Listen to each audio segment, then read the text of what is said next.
Sportsman 570 is one of Polaris's best-selling ATV models, and for a very good reason. Its ratio of performance to value is off the charts. That's also one of the reasons it's one of TRAX TV's favorite models as well.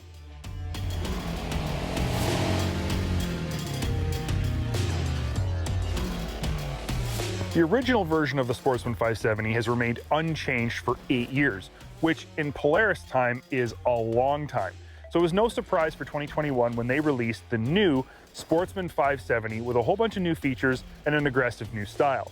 Today I want to take a look at both vehicles, the old and the new, talk about what's different, what's new and what's been updated, and go into more detail than we did in our walk-around video you might have seen on YouTube, and figure out if the new one is really worth upgrading from your old Sportsman.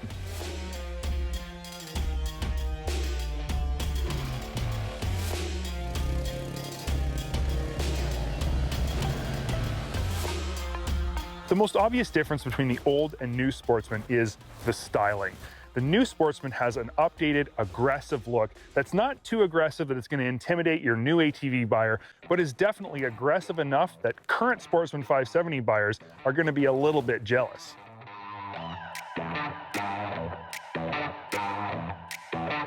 Just like with the last version of the older Sportsman 570, this new version actually comes in two different platforms, focused mostly on the front suspension. This version, the Trail, has a double A-arm front suspension setup, but the lower-end models have a McPherson strut front suspension setup. Obviously, both of these particular ATVs have a double A-arm front suspension system, but if you look closely, you can see that the new version isn't the same as the old version. The new Sportsman 570 includes arched lower A-arms for better ground clearance. The difference in this front suspension of the new 570 goes deeper than just the lower A-arms though. There's also geometrical differences in the suspension design, as well as ½ an inch more wheel travel due to where the upper shocks are mounted. Another difference in the front end that you won't see unless you look really closely are the suspension pivot bushings.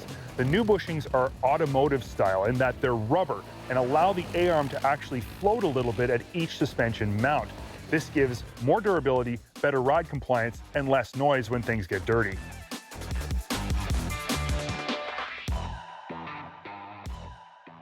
One of the biggest complaints consumers had with the original Sportsman 570 was where the battery was placed.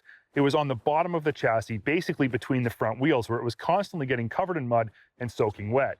For 2021, Polaris has completely fixed this problem by moving the battery up in front of the headlight underneath the front rack, where it's very well protected and extremely easy to access.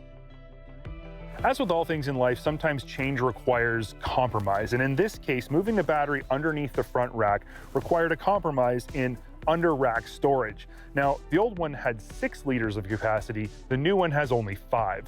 All of the missing capacity is from right here in the middle. Now, Polaris says it's not really that big a deal because on the original one, this section of the under-rack storage was actually very shallow and not that useful.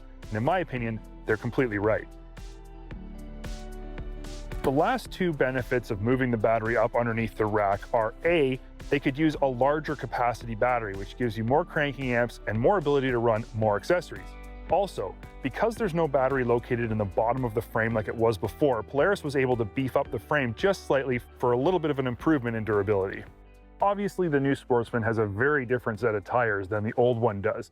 These Duro tires are actually an inch bigger than the old ones and have a much more improved tread pattern that's going to give you tons more traction. They're also a 6-ply tire instead of a 4-ply tire for more durability. Polaris has had one of the best engine braking systems in the industry for many years, but some people have complained that on the Sportsman 570 it was just slightly more aggressive on D-cell engine braking scenarios. So for 2021, this new Sportsman 570 gets a slightly improved engine braking system that's a little softer when you're off throttle from higher speeds.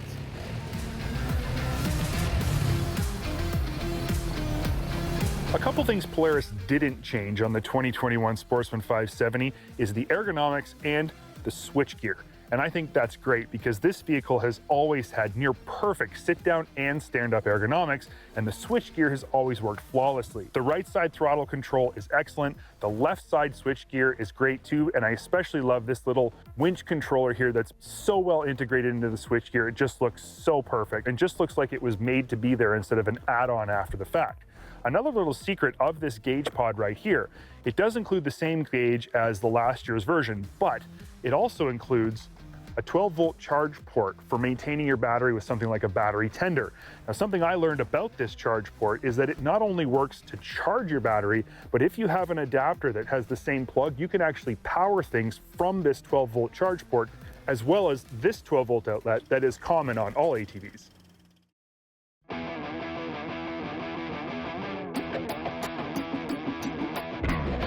Mechanically, the rear end of the new Sportsman is essentially identical to the old one. There really aren't any changes in terms of suspension or suspension design or the trailer hitch or anything like that. It's the same.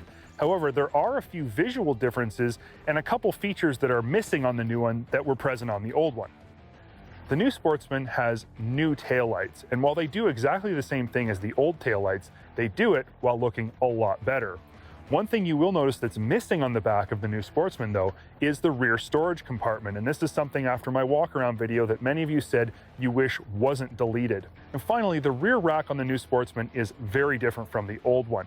It includes a whole bunch of extra tie-down locations and accessory mounting locations, as well as some other design features that you notice right away. We've covered a number of things on this new Sportsman that show without a doubt Polaris listens to their customers and the things that they want, the things that they need out of their ATVs. Some of these things are the battery being moved up higher, the improved engine braking system, the 6-ply Duro tires with more traction. But one thing they did to the new Sportsman that I think is absolutely genius and something everybody appreciates is this. Removable front grille that allows easy access to your radiator for cleaning. And this is a big one for anybody who rides in the mud. Anyone who rides in the mud knows once your rad gets muddy, you don't have very good cooling and you can cause overheating. And oftentimes radiators are located in specific areas that are next to impossible to get to properly clean. This is a genius idea. It's not a new one in the industry, but something that proves Polaris knows how their customers use their vehicles and is giving them features and benefits to make that easier. Now that we've covered all the changes and improvements Polaris has made to the new Sportsman, there is one question that absolutely must be answered, and it is simply this. Is the new Sportsman better than the old one? If you own this version of the Sportsman 570, is there enough reason to sell yours and upgrade to the new one? And the answer to that question, in my opinion, is yes. When it comes to ride quality, the new Sportsman is a definite improvement. It's not a huge improvement, but it is an improvement. The front end does ride more plush, and it is noticeable right away. In terms of handling, also the front end is a slight improvement. The geometrical changes that Polaris made do make a difference. Ergonomic-wise, there really isn't any difference at all. They're exactly the same, and that's a very good thing. You won't have to relearn how to ride the new Sportsman. You'll feel right at home on it. But it's a lot of the little things that, in my opinion, make a huge difference. The engine braking, for example, it's much improved. It's smoother, it engages smoother, and it just makes the vehicle more pleasurable to ride. The tires as well are more durable and get better traction, and because they're taller, they give you slightly more ground clearance. If you do decide to upgrade from your old Sportsman to the new one, or if you're shopping for a new Sportsman 570, I have a piece of advice. There are a number of new Sportsman models. A few of them have the single A-arm McPherson strut front suspension, and a few of them have this double A-arm front suspension. If you're gonna buy a Sportsman, buy one with the double A-arms for two reasons. First, it rides and handles better. And second, the increase in price to buy the upgraded model with the double A-arms also includes a whole bunch of other upgrades that you may not notice right away. The difference in price is negligible when you consider how much more value you're getting by upgrading to the higher end model.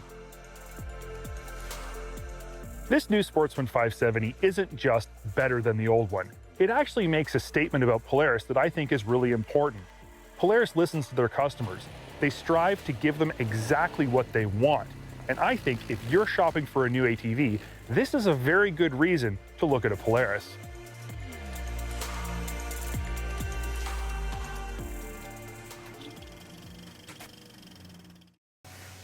If you've enjoyed this segment, make sure you hit the like button. And also comment down below because we love hearing from our fans and we try to reply as much as possible. And also, make sure you subscribe because here at Dirt Trax, we've always got cool stuff coming your way.